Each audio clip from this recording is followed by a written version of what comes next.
Yemen governor అబ్రహా తన సైన్యంతో అల్లాహ్ గృహం కాబాన్ని ధ్వంసం చేయడానికి బయలుదేరాడు. ముందుకు పదండి, అక్కడ కనిపిస్తుంది కాబా. ఆ సైన్యంలో గజదళం, ఏనుగుల సైన్యం ముఖ్యమైన భాగం. వాటిలో మహ్మూద్ అనే ఓ భారీ ఏనుగు అత్యంత ప్రసిద్ధి చెందినది. యా అల్లాహ్! ఎవరు వీరు? ఇంత భారీ ఏనుగుల సైన్యమా? అబ్రహా మక్కా సమీపానికి చేరేసరికి అక్కడి ప్రజలు భయంతో నగరం వదిలి వెళ్లిపోవటం మొదలుపెట్టారు.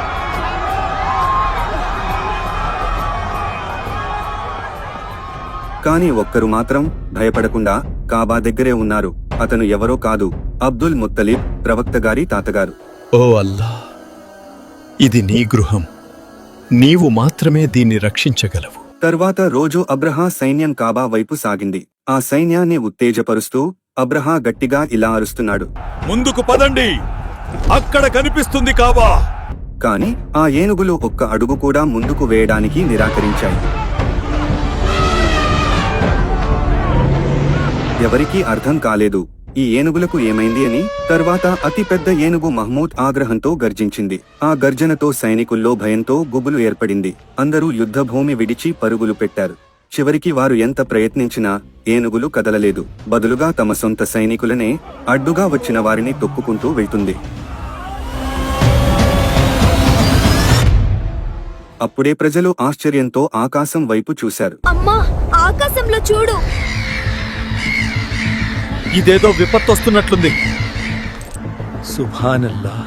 లక్షలాది పక్షులు ఆకాశాన్ని కప్పేశాయి. ఆ పక్షులు తమ ముక్కుల్లోనూ పంజాల్లోనూ చిన్న చిన్న రాళ్లు పట్టుకుని ఉన్నాయి. కొద్ది క్షణాల్లోనే అన్ని పక్షులు ఒకేసారి ఆ రాళ్లను అబ్రహా సైనికులపై పడేశాయి. ఆ రాళ్లు సాధారణ రాళ్లు కావు, అల్లాహ్ శక్తితో నిండినవి. ఆకాశం నుంచి అగ్ని వర్షంలా ఆ రాళ్లు సైనికులు పై పడి వారందరూ మరణించారు. అల్లాహ్ ఆజ్ఞతో ఒక చిన్న పక్షి అయిన అబాబీల్తో అబ్రహా యొక్క గర్వం, అహంకారం అన్నీ దూలైపోయాయి. వారందరూ నాశనం అయిపోయారు. ఈ ఘటన తర్వాత మక్కా ప్రజలు అల్లాహ్ యొక్క రక్షణను ప్రత్యక్షంగా చూశారు. ఇది కాబా గొప్పతనానికి, దైవరక్షణకు నిలువెత్తు ఉదాహరణగా నిలిచింది. మీరు ఈ వృత్తాంతాన్ని ఖురాన్లో సూరా అల్ ఫీల్లో చూడవచ్చు. అలం తర కైఫ ఫఅల రబ్బుక బిఅస్హాబిల్ ఫీల్.